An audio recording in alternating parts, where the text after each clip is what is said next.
Hello royal enthusiast. Welcome back to our channel, where we dive into the juiciest updates from the British royal family. Today's news is an absolute royal bombshell, princess, and has sent a message to King Charles III that left everyone stunned.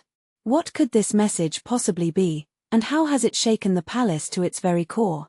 Is it another act of selflessness from the ever-dedicated Princess Anne, or is there something more under the surface? Stick with us as we uncover every regal detail of this fascinating drama.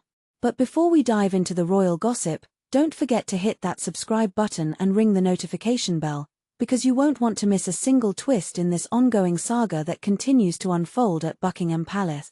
Princess Anne, the queen who never was. When people think of princesses, they often imagine fairy tales full of glamour, tiaras, and lavish royal balls. But for Princess Anne, life has been anything but a traditional fairy tale.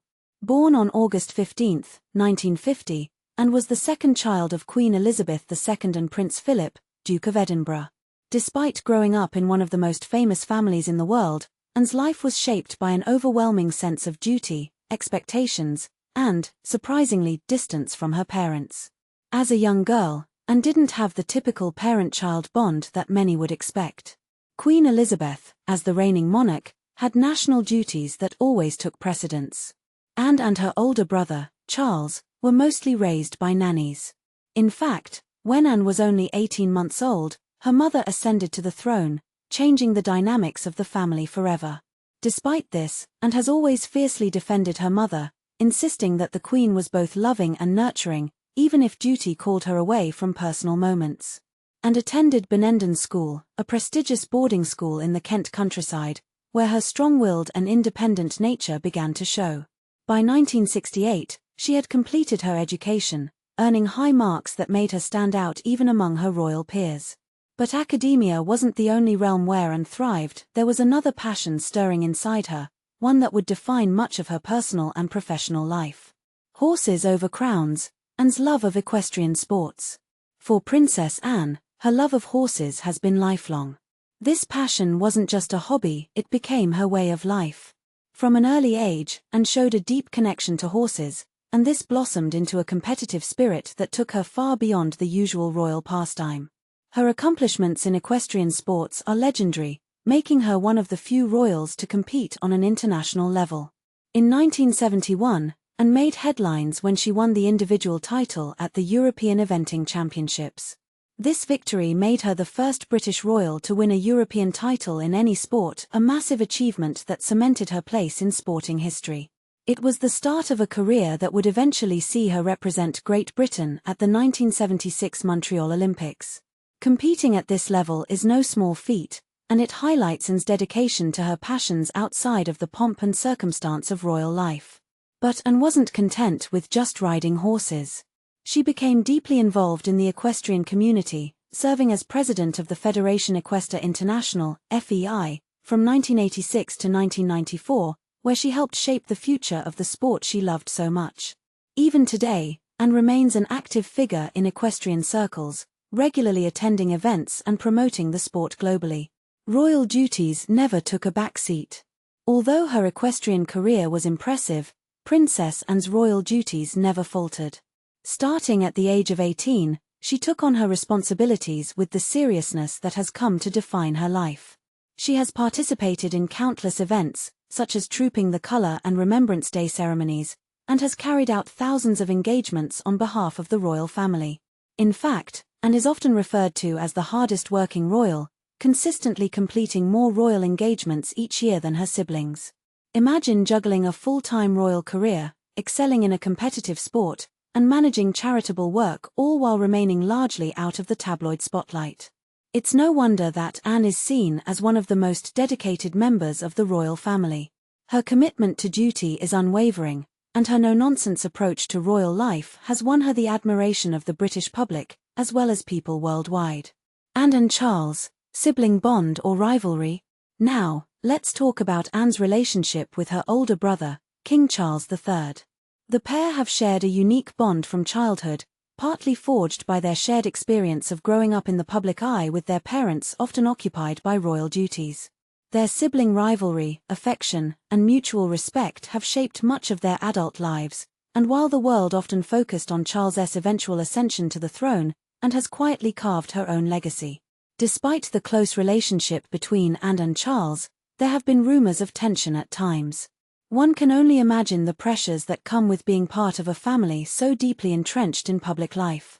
However, through their ups and downs, Anne has always stood by her brother's side, offering him strength and support, particularly following their mother's passing in 2022. During King Charles' coronation, Anne played a critical role as gold stick in waiting, ensuring her brother's safety throughout the event. Her role was both symbolic and functional, showcasing the deep bond of trust between them. But beyond the ceremony, what really highlights their closeness is Anne's candidness. She's never been shy about offering her brother advice, and if the rumor mill is to be believed, she's also quick to point out when she thinks he's made a misstep. Anne versus Camila, a tension that can't be ignored. While Anne's relationship with Charles is filled with sibling loyalty, her relationship with Queen Camila is far more complicated.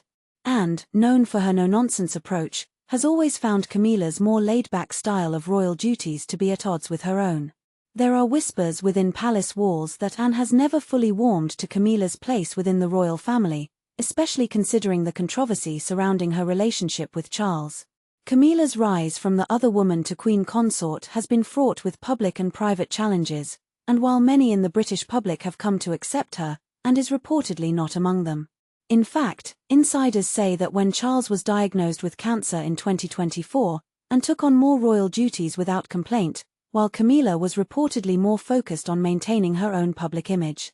Anne has always believed that Camila should have retained the title of queen consort, a position that, by definition, comes with limitations. Anne's discontent isn't just about the title, it's about how Camila handles her responsibilities, and it's said that Anne has expressed these concerns privately, though she maintains a public face of royal decorum. The message that rocked Buckingham Palace. Now, for the message that shocked the royal household and sent ripples through Buckingham Palace. After King Charles III was diagnosed with cancer in early 2024, Anne sent him a personal message that not only caught the attention of the family but also the entire court. In an extraordinary act of selflessness, Anne reportedly requested to be excluded from her mother's inheritance plan, a staggering fortune worth nearly $850 million. By voluntarily removing herself from the inheritance, and ensured that the estate would pass directly to King Charles without any tax burdens. In the UK, inheritances between spouses are tax-free, and by foregoing her share, and allowed her brother to benefit fully from the wealth left behind by Queen Elizabeth. It's a move that shocked many, but those who know and best weren't surprised. For Anne, this was more than just about money. It was about easing her brother's burden and offering him the support he needs during his reign. Camila, on the other hand, was reportedly less than pleased with Anne's decision, leading to further tension between the two women. Insiders say that Camila simply could not understand Anne's gesture of sacrifice, further driving a wedge between them. A princess defined by duty and loyalty. Princess Anne's decision reflects the royal she has always been: selfless, dedicated, and deeply committed to her family. While Camila may not understand Anne's motivations, the public has showered the princess with admiration and respect. After all, who else in the royal family would willingly give up a fortune for the sake of family unity? As Charles continues his reign, there's no doubt that Anne will remain by his side, offering the same unwavering support she has always shown. But her relationship with Camila will likely remain complicated, especially as royal duties and titles continue to play a significant role in their interactions. In the end, Anne has always defied expectations. Whether it's her love of horses, her tireless work ethic, or her devotion to her brother, she has created a legacy all her own. And as King Charles navigates the complexities of his reign, he will undoubtedly rely on Anne's loyalty and counsel, proving once again that behind every great monarch, there is an equally great sibling.